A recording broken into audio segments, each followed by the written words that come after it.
जय हिंद फ्रेंड्स। मैं पुष्पेंद्र कुमार आप सभी का फ्यूचर स्टडी ग्रुप में स्वागत करता हूं। आज हम आप सबको एक महत्वपूर्ण जो एग्ज़ाम में कभी कभी पूछा जाता है, हो सकता है शायद एसएससी सीजीएल या अन्य किसी में भी 2023 के अंतर्गत इससे सवाल आ सकें, तो बहुत ही कम समय में इसे हम समझने की कोशिश करेंगे, जिसका हमारे ऐतिहासिक दृष्टि से बहुत ही महत्वपूर्ण ये पहलू है। देखिए, आज हम समझेंगे कोहिनूर हीरा। कोहिनूर हीरा, आपने अगर हीरे की बात की होगी तो हीरे में एक नाम है कोहिनूर हीरा। कोहिनूर हीरा के विषय में आप सबने जरूर से जरूर सुना होगा। इसकी विशेष कहानियां हैं जो चिरकाल से लेकर अब तक बनी हुई हैं, जो अक्सर ये चर्चा का विषय रहता है कि भारत कोहिनूर हीरा कैसे ला सकता है और कब ला सकता है। तो आइए हम इसको जरूर से जरूर समझेंगे कि कोहिनूर हीरा क्या वाकई में भारत लाया भी जा सकता है या फिर ऐसे ही। चलिए समझते हैं। तो देखिए, पहली बार हम ये कोहिनूर हीरा जो है इसके हम एक परिदृश्य की बात करते हैं। तो आप जानते हैं कि हीरा जगत में अर्थात जो डायमंड है, डायमंड में सर्वोच्चतम कोटि का जो हीरा है उसे ही हम कोहिनूर हीरा कहते हैं। अर्थात ये एक यूनिक है। क्या? यूनिक, अर्थात ऐसा कोई और हीरा नहीं हो सकता है। जो आप जानते हैं कि यह वर्तमान समय में 28 ग्राम का शेष बचा हुआ है। कितना? 28 ग्राम, जो दो भागों में विभाजित है, 13 ग्राम और 15 ग्राम। अर्थात ये कह सकते हैं 13:15 यानी 13:15 में ये डिवाइड है। ठीक है, जो वर्तमान के ब्रिटेन में, कहाँ पर है? ब्रिटेन में। आइए इसका हम इतिहास जानते हैं। देखिए, जो कोहिनूर हीरा है, कोहिनूर हीरा ये गोलकुंडा की खान से प्राप्त किया गया था। कहाँ से? तो वर्तमान में जो कर्नाटक है, कर्नाटक में एक गोलकुंडा की खान है, वहाँ से इसे प्राप्त किया गया था। और इसे सर्वप्रथम जब प्राप्त किया गया था तो वारंगल, कौन? वारंगल के एक राजा थे जिनका नाम था प्रताप रुद्रदेव, जो काकतीय साम्राज्य से संबंध रखते हैं। इंपॉर्टेंट सवाल कभी कभी आ जाता है कि बताइए प्रताप रुद्रदेव का संबंध है किस राजवंश से है? तो उनका नाम है काकतीय साम्राज्य। कौन? काकतीय साम्राज्य। ये वारंगल क्षेत्र के राजा थे। ठीक है, जब आप जानते हैं कि दक्षिण भारत की विजय करने वाला प्रथम शासक, उसका नाम है अलाउद्दीन खिलजी। क्या नाम है? खिलजी वंश का जो एक महत्वपूर्ण राजा होता है, जो परम प्रतापी उस वंश का यानी उस डायनेस्टी का सबसे प्रतापी शासक होता है, जिसका नाम होता है अलाउद्दीन खिलजी, जो 1296 ईस्वी में पहली बार अपने चाचा जलालुद्दीन मोहम्मद खिलजी, क्या नाम है? जलालुद्दीन मोहम्मद खिलजी के शासनकाल में वह दक्षिणी भारत की विजय करने के लिए जाता है। ध्यान रहे, जिनमें से एक नाम है यादव वंश के राजा, अर्थात एक नाम है देवगिरी। देवगिरी के शासक तत्कालीन राजा रामचंद्र देव। क्या? तत्कालीन राजा रामचंद्र देव, जिनका नाम भारत के इतिहास में एक सबसे धनी पर्सन के रूप में या फिर सबसे धनी राजा के रूप में उनका नाम शुमार था। इसको इन्होंने जीत लिया था, लेकिन इनका सपोर्ट उस समय जो नाम है प्रताप रुद्रदेव, इन्होंने सपोर्ट किया था, लेकिन यह अर्थात अलाउद्दीन खिलजी प्रताप रुद्रदेव को जीतने में ये अक्षम रहा।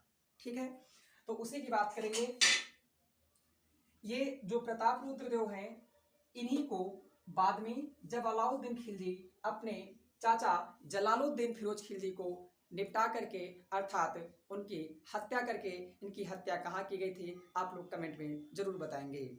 इनकी हत्या करके जब वह राजा बनता है, क्या बनता है? जब वह राजा अर्थात दिल्ली का सुल्तान बनता है, तब उसने पहली विजय की थी, उसका नाम है गुजरात। क्या? गुजरात विजय की थी। गुजरात विजय के दौरान ही उसे एक सिक्सर मिला था, जिसे हम कह सकते हैं ट्रांसजेंडर के रूप में, जिसे हम कहते हैं मलिक काफूर। क्या मिला था? मलिक काफूर। आप जानते हैं, जिसे अलाउद्दीन खिलजी के सेना नायक के द्वारा 1000 दिनार में खरीद कर मलिक काफूर के हवाले किया गया।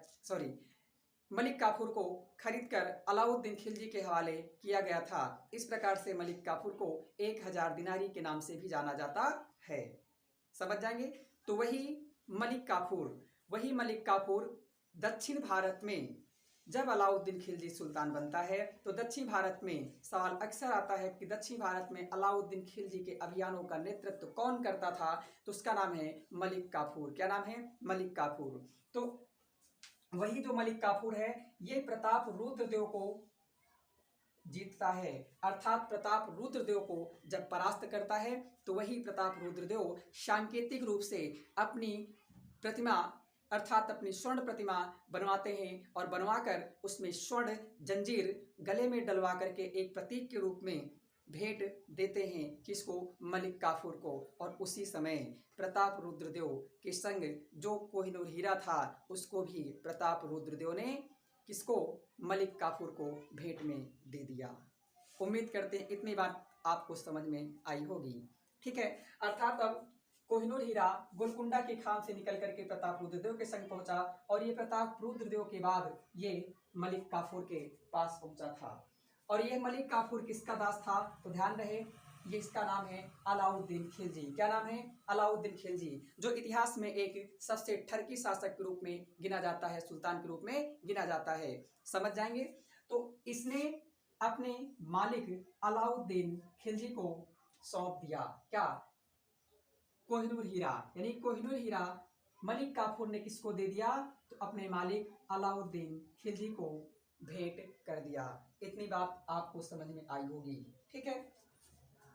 और ये अलाउद्दीन खिलजी के बाद ये दिल्ली सल्तनत में एक स्थान से दूसरे स्थान तक विचरण करता रहा और अंततः जब आप जानते हैं सल्तनत काल, क्योंकि जब सल्तनत काल पर डायनेस्टी कौन कौन सी बैठती हैं तो 5 डायनेस्टी बैठती हैं। अक्सर ये पेपर बड़ा इंपॉर्टेंट है। कौन? गुलाम, खिलजी, तुगलक, सैयद, लोदी। गुलाम, खिलजी, तुगलक, सैयद, लोदी। जिनमें से गुलाम वंश को ही मामलुक वंश या स्लेव डायनेस्टी के नाम से हम भी जानते हैं। समझ जाएंगे।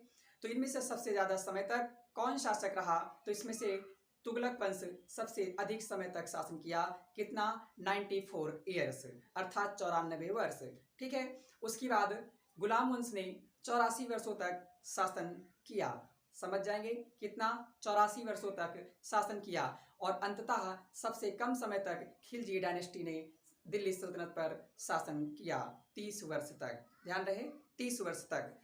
तो उसके बाद जो दिल्ली सल्तनत का अंतिम सुल्तान होता है जिन्हें हम कहते हैं इब्राहिम लोदी। क्या नाम है? इब्राहिम लोदी, जो लोदी वंश से संबंध रखते हैं। ठीक है। तो इब्राहिम लोदी को जब उनके अपने ही उनकी दुश्मन हो जाते हैं तभी भारत में आगमन होता है एक विदेशी जाति का जिसका नाम होता है तुर्क, और उसका नाम होता है क्या? बाबर। क्या नाम है? बाबर। ठीक है। जो बाबर है, बाबर का भारत में आगमन होता है तो ये पहली बार युद्ध लड़ता है। कौन सा? उसका नाम हम देते हैं पानीपत का प्रथम युद्ध। कौन सा? पानीपत का प्रथम युद्ध। पानीपत के प्रथम युद्ध, द्वितीय युद्ध, तृतीय युद्ध, अर्थात 3 युद्ध हुए हैं। तो उसी समय ये बाबर के हाथ में आता है कोहिनूर हीरा। क्या? कोहिनूर हीरा ये बाबर के हाथ में आ जाता है। और ये बाबर के हाथ में जब आता है तो लंबे समय तक आप जानते हैं दिल्ली सल्तनत पर मुगल वंश की नींव रखने का श्रेय जहीरुद्दीन मोहम्मद बाबर को जाता है। किसको? जहीरुद्दीन मोहम्मद बाबर को जाता है, जो एक घूमता हुआ कंगाल बालक अर्थात जिसका कोई अपना घर नहीं था और वो आकर के भारत में सम्राट बन बैठा, अर्थात देश का शासक बन गया। इसीलिए कहते हैं कि स्वयं को कभी कमजोर नहीं समझना चाहिए। ठीक है। क्योंकि आप सभी जानते हैं, आप लोगों को मैंने ऑफलाइन क्लासेस में काफ़ी अच्छा सिखाया है कि जो बाबर था, बाबर एक छोटा सा बालक है और इसको 14 वर्ष में आप जानते हैं इनके माता पिता का जब काम खत्म हो जाता है तो इनके चाचाओं ने इनको फरगना से भगा दिया था और आकर के ये हिंदू कुश मालाओं में अर्थात अफगानिस्तान की सरजमीन पर यहाँ वहाँ विचरण किया करता था। लेकिन एक दिन अचानक सहसा इसके जीवन में परिवर्तन हुआ और इस प्रकार से अंततः आकर के ये क्या बना, सुल्तान से सुल्तानों को हटा करके ये बादशाह बन बैठा और यही बादशाह की उपाधि धारण कर आप जानते हैं मुगल वंश की स्थापना की। समझ जाएंगे। और इस प्रकार से लगातार युद्ध लड़ता रहा। 1526 में लड़ा और किससे, इब्राहिम लोदी से। इब्राहिम लोदी को परास्त किया और इब्राहिम लोदी ये सुल्तान काल का अर्थात दिल्ली सल्तनत का एकमात्र सुल्तान जो युद्ध भूमि में ही मारा गया। अर्थात यहाँ पर देखा जाए दोनों ने भयंकर संघर्ष किए। क्यों? क्योंकि उसके अपने ही अर्थात इब्राहिम लोदी के अपने ही दुश्मन हो गए और इधर बाबर के पास कोई नहीं था इसके और इसके अपने हो गए। आप समझ जाएंगे। तो देखिए ये कोहिनूर हीरा की मैं बात करूंगा केवल। तो कोहिनूर हीरा ये बाबर के पास आता है और बाबर के बाद आप जानते हैं कि बाबर के बाद इसका पुत्र होता है हुमायूं। हुमायूं के बाद आता है अकबर। अकबर के बाद है जहांगीर जिसे सलीम के नाम से भी जानते हैं। और जहांगीर के बाद आता है उसका पुत्र शाहजहां। क्या? शाहजहां। शाहजहां के बाद औरंगजेब। और औरंगजेब आप जानते हैं ये पूरे मुगल काल में दक्षिण भारत की विजय करने वाला प्रथम मुगल शासक था औरंगजेब, जिसने अपने सर्वाधिक क्षेत्र को विस्तृत किया अर्थात मुगल डायनेस्टी को काफी लंबा और चौड़ा विस्तृत किया। इस प्रकार से सर्वाधिक विस्तार मुगल सल्तनत का कब हुआ? तो ध्यान रहे उसका नाम है औरंगजेब के समय, जिसका शासनकाल कब से कब तक होता है उसे आप बताएंगे। बस मैं इतना बता सकता हूं कि 1507 में इसकी मृत्यु हुई थी। ठीक है।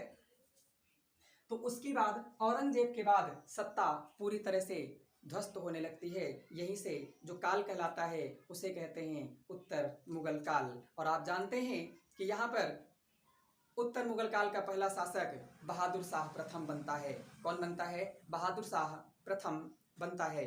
ठीक है। और इसकी बात फिर हम आगे बढ़ते बढ़ते चलते हैं, नहीं बहुत लंबी क्लास हो जाएगी। एक नाम है नादिर शाह। क्या नाम होता है? नादिर शाह। ये नादिर शाह नाम का एक व्यक्ति है जो ईरान का रहने वाला है। कहाँ का? ईरान का। यानी ईरान का नेपोलियन किसे कहा जाता है? तो आप ध्यान रखेंगे ईरान का नेपोलियन नादिर शाह को कहा जाता है। ध्यान रखेंगे क्योंकि ये ईरान सरजमी का राजा था और वहां से ये धीरे धीरे अफगानिस्तान आदि होते हुए ये भारत निकल आया। और भारत क्यों निकल आया? क्योंकि आप जानते हैं जब किसी क्षेत्र की सत्ता अगर कमजोर हो जाती है तो सहसा वह सत्ता क्या होती है? दीमक की तरह उसको अपने ही खत्म कर दिया करते हैं। अर्थात कहने का मतलब मुगल सल्तनत पर एक अयोग्य और बहुत ही बेवकूफ राजा का शासन होता है जिसे हम मोहम्मद शाह के नाम से जानते हैं, जिसे हम रंगीला की उपाधि देते हैं। क्या देते हैं? रंगीला की उपाधि देते हैं। और आप जानते हैं यही एक ऐसा शासक था जो हरम दल में रहता था। कहाँ? हमेशा हरम दल के बीच में रहता था। और एक और कौन था जो हमेशा राज दरबार में नंगे आ जाया करता था और उसे हम कहते हैं, वो कभी कभी तो ऐसा हुआ करता है कि अपने मंत्री और सबको कह देता था कि आप सब लोग कपड़े उतार के जो है साम्राज्य में बैठिए। तो वो दूसरा शासक कौन था? ठीक है। ये नादिर शाह जब आता है तो इसके समकालीन भारत में जो शासक होता है उसका नाम मोहम्मद शाह रंगीला होता है। ये मोहम्मद शाह रंगीला एक ऐसा प्राणी है जो साम्राज्य में बैठकर राज दरबार में स्त्रियों के बीच में हमेशा बैठता था और ये सामने मुर्गा लड़ाया करता था। क्या? मुर्गा। और आप जानते हैं जिस प्रकार से वर्तमान में हमारे यहाँ घड़ियाली आंसू रोने वाली सरकार के जो प्रमुख हैं, जो मणिपुर की बातों पर कुछ भी नहीं बोलते हैं, ठीक उसी प्रकार से जैसे मणिपुर की जो गवर्नमेंट है वहां पर आपने देखा क्या हो रहा है, सब कुछ है। ठीक वैसे ही जब भारत में नादिर शाह का आक्रमण हुआ और नादिर शाह का आक्रमण जब होता है 1739 में जब नादिर शाह का आक्रमण होता है तो उसी समय इससे जब कहा जाता है कि महाराज दिल्ली पर आक्रमण होने वाला है तो उसने क्या कहा था? कोई बात नहीं, अभी आक्रमण होने वाला है ना, हुआ तो नहीं है, जब यहाँ आएगा तब देखेंगे। सोचिए ऐसा बादशाह था। ठीक है। ठीक वैसे ही आज की दिल्ली के क्या हैं बादशाह भी तो शायद ऐसे ही हैं। ठीक है। आइए, तो ये नादिर शाह जब आक्रमण किया, ध्यान रहे तो दिल्ली पर शासक कौन था? उसका नाम है नादिर शाह। सॉरी, नादिर शाह ईरान का राजा था। जब ये आक्रमण किया तो उस समय भारत का शासक कौन है? उस समय भारत का शासक है मोहम्मद शाह रंगीला। और इन पर आक्रमण करता है सन 1739 में तो आता है और इनका कान पकड़ करके क्या करता है? इनसे उठक बैठक लगवाता है। सोचिए, देश का शासक उठक बैठक लगा रहा है किसके द्वारा? नादिर शाह के द्वारा। सोचो। और इसी समय मयूर सिंहासन था जिसे तख्त ए ताउस कहते थे, जो दीवान ए आम में रखा जाता था। पेपर में इंपॉर्टेंट है, यूपीपीसीएस का सवाल है कि बताइए मयूर सिंहासन कहाँ रखा जाता था? तो तख्त ए ताउस जिसे कहते हैं उसे दीवान ए आम में रखा जाता था। दीवान ए आम और दीवान ए खास दो संस्थाएं थी। कब? मुगल काल में। ठीक है, अहम चर्चा के लिए जो होती थी उसे हम दीवान ए खास कहते थे। यहाँ पर कैबिनेट मीटिंग होती थी। समझ जाएंगे ना? तो दीवाने आम में रखा जाता था क्या? मयूर सिंहासन। मयूर सिंहासन भी उठवा ले गया। क्या? मयूर सिंहासन भी उठवा ले गया। और नादिर शाह मयूर सिंहासन के साथ साथ जो इनका नाम था, क्या नाम था? मोहम्मद शाह रंगीला। मोहम्मद शाह रंगीला को बंदी बना देता है। ठीक है, आगे बात करेंगे। तो ये कोहिनूर हीरा और इसके पास से यानी नादिर शाह उठा ले जाता है। कहाँ से? भारत से। तो अब कोहिनूर हीरा कहाँ पहुंच गया? ईरान। कहाँ पहुंच गया? ईरान। और ईरान जब पहुंचता है तो ईरान में उसकी सत्ता जाने के बाद इसका एक पौत्र होता है जिसका नाम होता है शाह शुजा। क्या नाम होता है? शाह शुजा। शाह शुजा को ईरान से निर्वासित कर दिया गया था। और ये निष्कासित जब कर दिया गया था तो भारत में आकर के निर्वासित जीवन जी रहा था। क्या? निर्वासित जीवन जी रहा था। अब इसकी कहानी नहीं बताएंगे, ठीक है, फिर बाद में कभी। निर्वासित जीवन जी रहा था, तभी ये जो कोहिनूर हीरा है शाह शुजा के पास में था। समझ जाएंगे? अर्थात एक बार फिर से शाह शुजा के साथ ये भारत आया। और ये कोहिनूर हीरा जब ये भारत आता है तो हमारे यहाँ पर सन 1739 में एक संधि होती है, जो संधि को हम त्रिकुट संधि के नाम से जानते हैं। ये शाह शुजा और महाराजा रणजीत सिंह, पंजाब के शासक महाराजा रणजीत सिंह और अंग्रेजों के मध्य हुई। इन तीनों ने अफगानिस्तान की जो है राजगद्दी को शाह शुजा को दिलाने का वादा किया था। इस प्रकार से जो शाह शुजा है, शाह शुजा ने कोहिनूर हीरे को भारत के यानी पंजाब के क्या राजा, जिन्हें हम पंजाब का नेपोलियन भी कहते हैं, उनका नाम होता है महाराजा रणजीत सिंह। महाराजा रणजीत सिंह को कोहिनूर हीरा उपहार स्वरूप शाह शुजा के द्वारा भेंट कर दिया जाता है। अर्थात एक बार फिर से जो कोहिनूर हीरा था अपने देश लौट आया। ठीक है, आइए आगे देखते हैं। तो महाराजा रणजीत सिंह के पास अब आ गया। और महाराजा रणजीत सिंह के बाद जब इनकी सत्ता समाप्त होती है तो इनका पुत्र होता है दिलीप सिंह। क्या नाम है? दिलीप सिंह। रानी जिंदल के साथ ये जो दिलीप सिंह है, दिलीप सिंह चले जाते हैं लंदन पढ़ाई लिखाई करने के लिए। अर्थात हम सिखाएंगे फिर कभी।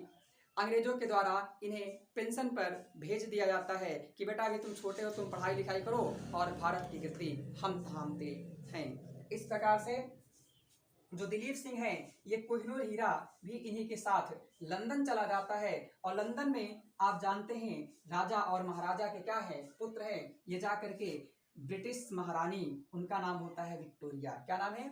ब्रिटिश महारानी विक्टोरिया। ये जाकर के ब्रिटिश महारानी विक्टोरिया से मिलते हैं। और जब मिलते हैं तो आप समझ सकते हैं, जब किसी से पहली बार मिलते हैं तो आप जाहिर सी बात उसे कुछ ना कुछ तो जरूर देते हैं, ठीक है ना। ठीक उसी प्रकार से जो महाराजा दिलीप सिंह हैं, ये दिलीप सिंह ब्रिटेन में जाकर के किससे? विक्टोरिया महारानी, वहाँ की महारानी विक्टोरिया से मिलते हैं। और विक्टोरिया से मिलने के बाद ये कोहिनूर हीरा उन्हें उपहार स्वरूप प्रदान कर देते हैं, अर्थात गिफ्ट दे देते हैं। समझ जाएंगे ना। और हम कह सकते हैं कि जो कोहिनूर हीरा है एक बार फिर से भारत से निकल करके चला गया विदेश में। इस प्रकार से जो छोटी किताबें हैं यहाँ पर ध्यान रखेंगे, कोहिनूर हीरा को अंग्रेजों ने लूटा नहीं था। आप समझ सकते हैं, क्योंकि आपसे अगर कोई वस्तु कोई लूट लेता है तो आप समझ जाइए उस पर आपका अधिकार है। लेकिन आप कोई वस्तु किसी को गिफ्ट में दे देते हैं तो उस पर देने वाले का अधिकार नहीं रह जाता है। इस बात को समझ जाएंगे। जैसे आज के समय में हम जोड़ सकते हैं, जैसे आधुनिक काल में जब कोई किसी को गिफ्ट दे देता है तो उसमें बाद में लड़ाई दंगा हो जाने के बाद क्या होता है, कहते हैं भैया हमने तुमको मोबाइल दिया, हमने तुमको ये दिया वो दिया, दुनिया भर की बातें खुद कराती हैं। तो आप समझ जाइएगा, आप होशियार रहिएगा, गिफ्ट में देने के बाद उस पर देने वाले का अधिकार नहीं रह जाता, केवल पाने वाले का अधिकार रहता है, अर्थात उसका एकाधिकार स्थापित हो जाता है। इसीलिए गिफ्ट वगैरह ठीक ठाक सोच समझ के दीजिएगा, क्योंकि बहुत सारे ऐसे लोग देखे हैं, मैंने भी देखा है, ठीक है, मैंने भी देखा है कि खुद तो कंगाल रहते हैं, चाहे एकदम से पूरी तरह से फटा हुआ शर्ट पहने, लेकिन जो अपना होता है, अपनी होती है ना कि अपना, ठीक है, खासतौर से ज़्यादा यहाँ जाता है ट्रेंडिंग पर, तो वो उसे गिफ्ट महंगा वाला देते हैं, बस एक अपना भौकाल बनाने के लिए। क्या मतलब ऐसे भौकाल का, समझ जाएंगे ना। इसलिए गिफ्ट वगैरह ये सब नौटंकी है, ठीक है, आप जानिएगा, क्योंकि जब सब काम खत्म हो जाता है तो अक्सर बीती बातें याद आती हैं, तो ऐसा ना हो सके इसके लिए आप लोग थम करके रहिएगा, ठीक है। तो ये गिफ्ट हम ये समझ सकते हैं कि तुम्हारा कोहिनूर हीरा हमारा अंततः कहाँ चला गया, ब्रिटेन, और ब्रिटेन चला गया, अब इस पर भारत का कोई अधिकार नहीं है नियमतः, और ये तभी मिल सकता है जब ब्रिटेन हमें गिफ्ट में करे। और आप समझ सकते हैं जिसके पास, अर्थात जिस वस्तु के पास दुनिया की अर्थव्यवस्था को खरीदने की पावर होती हो, उसे कौन गिफ्ट कर सकता है, समझ जाएंगे ना। यह है संपूर्ण रूप से कोहिनूर हीरे का इतिहास। एक बार फिर से, कोहिनूर हीरा गोलकुंडा की खान से प्राप्त हुआ, और ये वारंगल के शासक वर्तमान में तेलंगाना में हैं, प्रताप रुद्रदेव को प्राप्त हुआ। प्रताप रुद्रदेव ने इसे मलिक काफूर को भेंट में दिया, मलिक काफूर ने इसे अलाउद्दीन खिलजी को दिया, अलाउद्दीन खिलजी के बाद ये बाबर को प्राप्त होता है, और अंततः बाबर के बाद ये नादिर शाह को प्राप्त होता है, और अंततः ये नादिर शाह के बाद शाह शुजा को प्राप्त होता है, और शाह शुजा ने महाराजा रणजीत सिंह को गिफ्ट में दिया, और रणजीत सिंह के बाद इनका जो पुत्र है दिलीप सिंह, ये ब्रिटेन जाता है और जा करके किसको, महारानी विक्टोरिया को गिफ्ट में दे दिया है। और इस प्रकार से कोहिनूर हीरे पर नियमतः भारत का कोई अधिकार नहीं है कि यह मेरा है। उम्मीद करते हैं आपको ये जानकारी समझ में आई होगी, ठीक है। अब ध्यान रखेंगे, वीडियो लंबा हो गया है, कोई बात नहीं है, लेकिन आपको इसमें विशेष प्रकार की वो जानकारियाँ प्राप्त हुई हैं जो आपके लिए अहम ज़रूरत की हैं। उम्मीद करते हैं कि आप चैनल को सब्सक्राइब जरूर करेंगे, चैनल को अधिक से अधिक सब्सक्राइब करेंगे, और लाइक शेयर कमेंट जरूर करेंगे। धन्यवाद।